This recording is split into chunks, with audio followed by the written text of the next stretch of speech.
أنا اسمي وفاء عبد الله صالح، مدير إدارة هي التعليمية.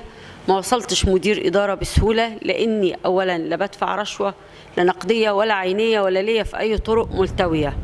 أنا جيت عن طريق مسابقة رسمية أعلن عنها في جريدة الجمهورية، وأخدت ترتيبي ومسكت، وأول ما مسكوني طوحوني ودوني الصالحية الجديدة كوكيلة ونفذت. وبعد كده نقلوني ولاد صقر عشان يريحوني شويه، على الرغم ان انا من سكان مدينه ابو كبير، يعني كنت بركب برضو مواصلتين 3 عشان اوصل ولاد صقر.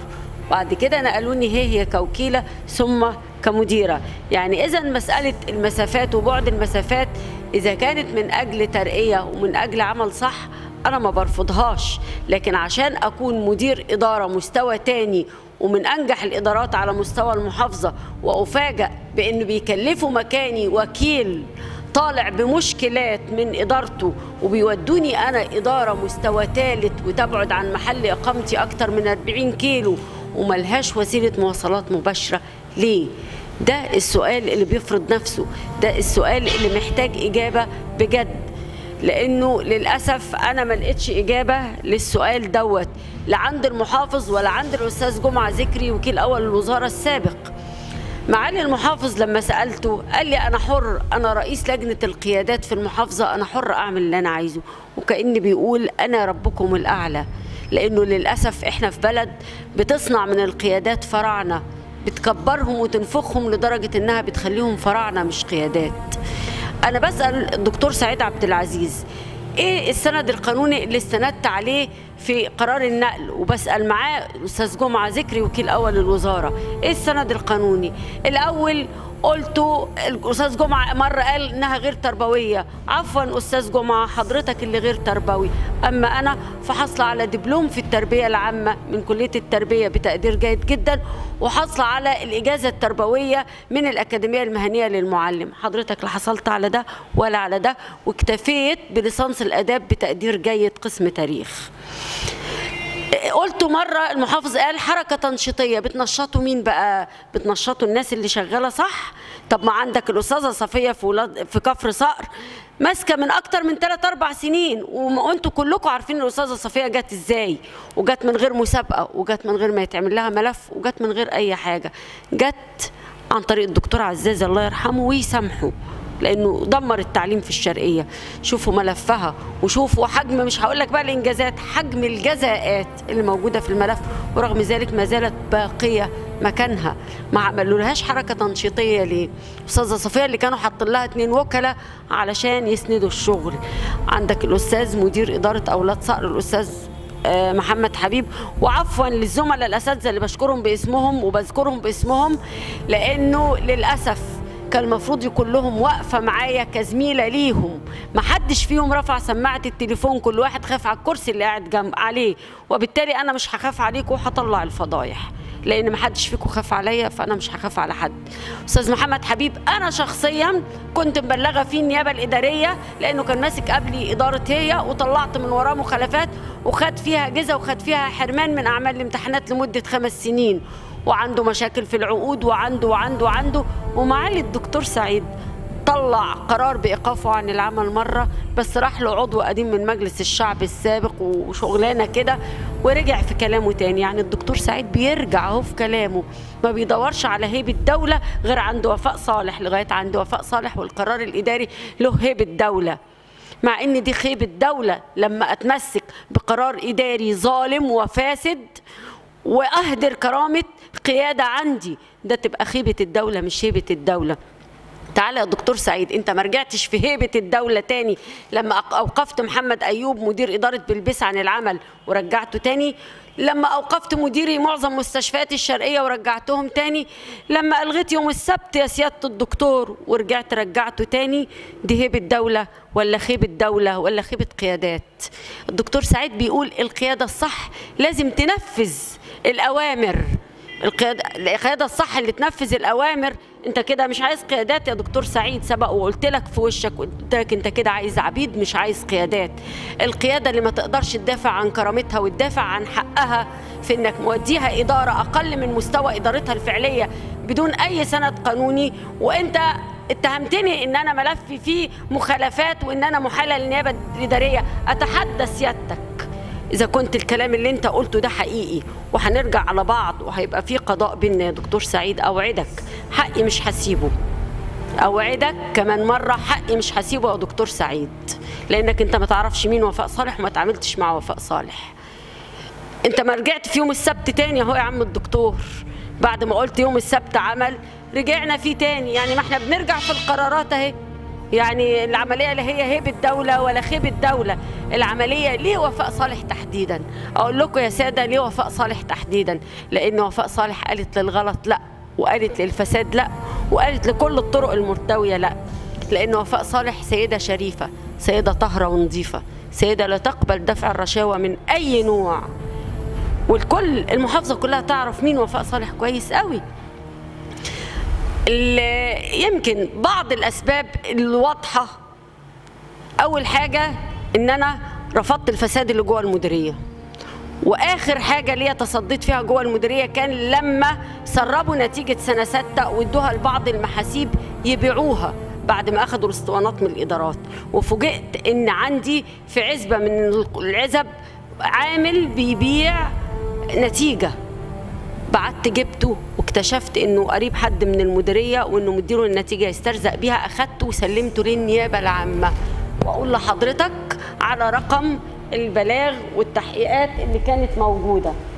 بالنسبه لموضوع تسريب نتيجه امتحانات سنه 6، القرار المحضر رقمه 3204 في 24/5 لسنة 2014 إداري هي، وتحول للنيابة 34/721 أحوال في 25/5/2014. وطبعا بعت فاكس للمديريه وتم التحقيق في المديريه، وكانوا عايزين يشيلوا الليله لرئيس لجنه النظام والمراقبه عندي. ولما قلت له قول في اقوالك انك بتختصم المديريه وانك بتطلب تحويل القضيه للنيابه الاداريه، اضطروا يطلعوا قرار حفظ من المديريه في التحقيق عشان الراجل يسكت. في ارض اسمها ارض الفدان في حوض نفيس البحري، الارض دي مساحتها فدان، كانت حاطه ايديها عليها جمعيه تنميه المجتمع بقياده ناس من كبار البلد، والفدان ده كان في حكم اللي ميت، وقسموه واعلنوا عن بيعه واتباع منه اجزاء وبدا عليه حركه بنى. لما انا جيت ولقيت مشكله مدرسه الزهراء الثانويه بنات وان المدرسه فترتين، فقلت يا جماعه ما فيش ارض بنى هنا. قالوا كان في ارض الفدان وكانت مخصصه لبنى مدرسه ثانويه بنات كبيره. قلت كان، والارض راحت فين؟ قالوا ارض جمعيه تنميه المجتمع حطت ايدها على الارض وخدتها وقسمتها ومعرفش هتبيعها عشان تبني برج يجيب دخل. فيلم طويل عريض انا لا علاقه ولا شأن ليا بيه. انا طلعت هذا الملف من المباني وبديت اخاطب المديريه اللي انكروا ان في حاجه زي كده، واتضح ان في قضيه في القضاء الاداري من كذا سنه. طب نتيجه القضيه ايه يا جماعه؟ طب اخترونا بايه اللي حصل؟ المهم جاني واحد صحفي بيقول لي انت سبتي ارض الفدان تضيع. قلت له اشتكيني واعمل ريبورتاج ضدي عشان اضطر ارد واقول يا جماعه انا ما عملتش، والمستندات اللي عندي فيها كذا وكذا وكذا. لما بدا التخبيط في ارض الفدان بديت اخاطب رئيس المدينه واخاطب المديريه تاني، واضطر رئيس المدينه يخاطب المحافظه لغايه ما طلع هذا القرار باحقيه التربيه والتعليم في ارض الفدان. هذا القرار اهوت بقاله حوالي 5 شهور. قرار اهو، انا اوري حضراتكم اخر جزئيه من هذا القرار اللي بتقول ان على السيد رئيس مركز ومدينه هي إصدار قرار بإزالة التعدي الواقع من المواطن محمد عادل السيد حمادة على قطعة الأرض ذات مساحة الفدان الواقعة بحوض النفايس البحري قسم أول هي على النحو الموضح بالأسباب. اختار هيئة الأبنية التعليمية بالشرقية بصورة رسمية من قرار الإزالة. ليه؟ علشان نبني مدرسة، لأنه كان جاي لها بنى من المنحة الإماراتية، ورئيس المدينة والإدارة الهندسية ردوا دون الرجوع لينا وقالوا إن الأرض دي عليها خلافات وإنها مش ملك التربية والتعليم. ولما جه هذا القرار وبديت أخاطب السيد رئيس المدينة بضرورة إزالة التعديات وتسليمنا أرض الفدان علشان نبني عليها مدرسة ثانوية، قامت الدنيا وما قعدتش، لان الكبار اللي هيستفيدوا خلاص الغنيمه هتطير منهم. دي حاجه. الحاجه الثانيه، في مدرسه عندي اسمها مدرسه النصر في شارع الجمهوريه. متر الارض في هذا الشارع في الموقع اللي فيه المدرسه لا يقل عن 20,000 جنيه للمتر. الارض مساحتها 4000 متر، أرض كبيرة جدا. هذه المدرسة أساسا ملك ورثة، وإحنا مستأجرينها من مدة طويلة من هؤلاء الورثة. إيجارها تقريبا 12 جنيه حاجة كده كل شهر. جه ناس من علية القوم وبعضهم من له يد في أرض الفدان واشتروا هذه الأرض باسم سيدة زوجة لطبيب، ولكن البلد كلها تعرف مين الشركاء الأربعة اللي اشتروا هذه الأرض. اشتروها ب186,000 جنيه، والأرض قيمتها ملايين، وحاولوا يحطوا ايديهم عليها وحاولوا يتفاهموا معايا، واتعرض عليا رشوة 1,000,000 جنيه وانا رفضت الرشوة. وحاولوا مع الكبار فوق، وحاولوا ان هم يبنوا 6 فصول جوه حوش مدرسة الإعدادية حديثة بالمخالفة، وبدأت هيئة الأبنية تدخل من دون الرجوع لينا ودون أي حاجة، وبترفع مساحات والكلام ده. وقفت لهم ورحت بعتة لهيئة الأبنية بحصر بالمدارس المستأجرة عندي، وعملت دراسة ميدانية على الطبيعة لمدى احتياج البلد للأماكن دي. اتضح ان البلد في امس الحاجه لهذه الاماكن، ولذلك انا طلبت نزع ملكيه هذه الاراضي للصالح العام وللمنفعه العامه وتعويض اصحابها. ردت عليها هيئه الابنيه بهذا الخطاب، وقالت انه طول ما المدارس صالحه للعمل اصحابها بياخدوا الايجار، ولكن المدرسه اللي هيجي لها قرار ازاله خاطبين لنزع الملكيه. طبعا اللي كانوا بيخططوا لمافيا الاراضي دي هاجوا وصاروا ضدي وهددوني تهديدات كبيرة جدا، لأني هضيع عليهم غنيمة بالملايين. على فكرة أنا كان عندي الأستاذ محمد سعد اللي ماسك التعليم العام في الوزارة من حوالي أسبوعين تقريبا، ولما عرضت عليه هذا الشغل قال لي يا بنتي احنا عندنا مشكلة في معظم المحافظات وأهمها القاهرة والجيزة، ارتفاع الكثافات بسبب الأحداث اللي زي دي، بسبب انهم بيسلموا الأراضي دي، بسبب ان هم بيتعمدوا توقيع المدرسة وهد المدرسة علشان اصحابها يستلموها. قال لي ومحدش جاي في دماغه مسألة نزع الملكية للمنفعة العامة. قال لي انا هعرض اول ما اوصل مكتب الوزير هعرض على الوزير هذه الفكرة للاستفادة بيها وطرحها على مستوى الجمهورية. عندي 1050 فدان، 1050 متر دول مخصصين لبناء ديوان إدارة تعليمية، وملاصق ليهم 2500 متر مخصصين لبناء مدرسة هي للتعليم الأساسي. قطعة الأرض دي على بعضها 3550 متر بجوار مجمع اللغات مباشرة، بيفصل بينها وبين مجمع اللغات المفترض وفق التقسيم شارع مساحته طول وعرض حوالي 600 متر. بعض الناس اللي عايزه تنتفع او ما اعرفش تفسيرها ايه قالوا احنا هنلغي الشارع وخدي من اول سور المدرسه، واحنا هنتكلم مع هيئه الابنيه وخدي مساحتك كامله على بعضها من اول سور المدرسه عشان نوفر للبلد ال 600 او ال 700 متر دول، علشان عايزين يستخدمهم ما اعرفش غشلاء يحطوا فيه الادوات والحاجات بتاعه مجلس المدينه.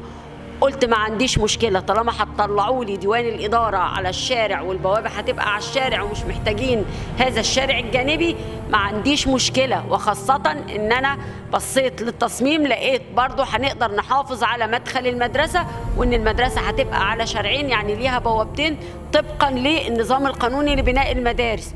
فقلت أنا ما عنديش أدنى مشكلة يا جماعة إذا تم الموافقة على الوضع دوت. ولكن الكلام ده خلاهم طمعوا اكتر في ايه بقى؟ راحوا بعض اعضاء مجلس الامناء اتفقوا مع الاستاذ جمعه ذكري ومع هيئه الابنيه انه هنبني اداره تعليميه على مساحه 150 متر، يعني هنسيب 900 متر، يبقى انا وفرت لهم 600 متر وعايزين ياخدوا 900 كمان يبقوا 1500 متر. وهتتبني الاداره على ايه؟ لان انا أنا جامعة تبرعات بالطرق القانونية عن طريق موافقة محافظ الشرقية السابق، ومعايا الموافقات بتاعت الإدارة القانونية أوريها لحضراتكم، بإني أجمع عن طريق حساب في بنك عن طريق إحدى الجمعيات الأهلية المحترمة. فرشحنا جمعية آل عزايم لأن هذه الجمعية معروف عنها إنها ناس كويسين وناس محترمين. ده قرار التخصيص بتاع 1050 متر.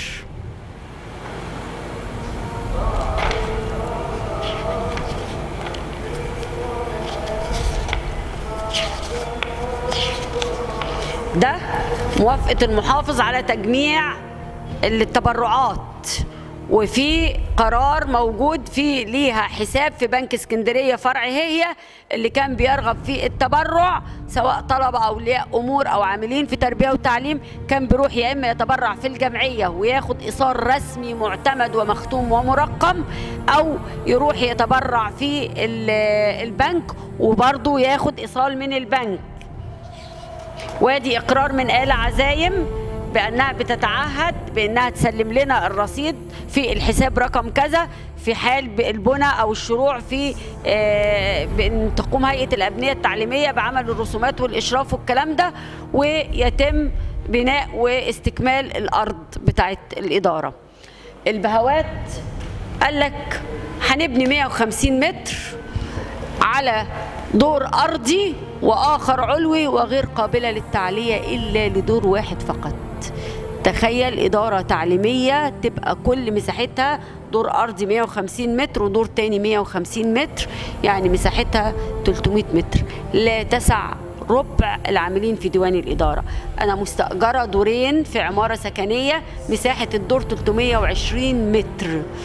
هذين الدورين مش واخدين غير اقل من تلت العاملين في الاداره، واخده جناح في الثانويه بنين، وواخده جزء من ارض المعلف اللي بيقولوا عليها مكان لا يصلح لسكن البشر، ولكن احنا مضطرين مستاجرينه من مجلس المدينه. موجود جزء من الاداره في مدرسه الصنايع وجزء في مدرسه التجاره بنات وهكذا مشتتين. وكان املنا الوحيد ان احنا نقدر نبني ديوان الاداره ده. لا، البهوات قالوا لك ما كفايه عليكم 150 متر يتبنوا دورين، هيتحط عليهم رقم الكود ورقم التعريف وتتبلع الليله، علشان هياخدوا 1500 متر ارض. وهيئه الابنيه هتقول لك يا عم احنا بنينا لهم اداره وهم ما بنوش وما دفعوش حاجه. وعملوا بروتوكول مشبوه وقع عليه الأستاذ محمد فهمي في هيئة الأبنية التعليمية في القاهرة، ووقع عليه المحترم جمعة ذكري، ووقع عليه المسؤول في جمعية آل عزايم رغم اعتراضه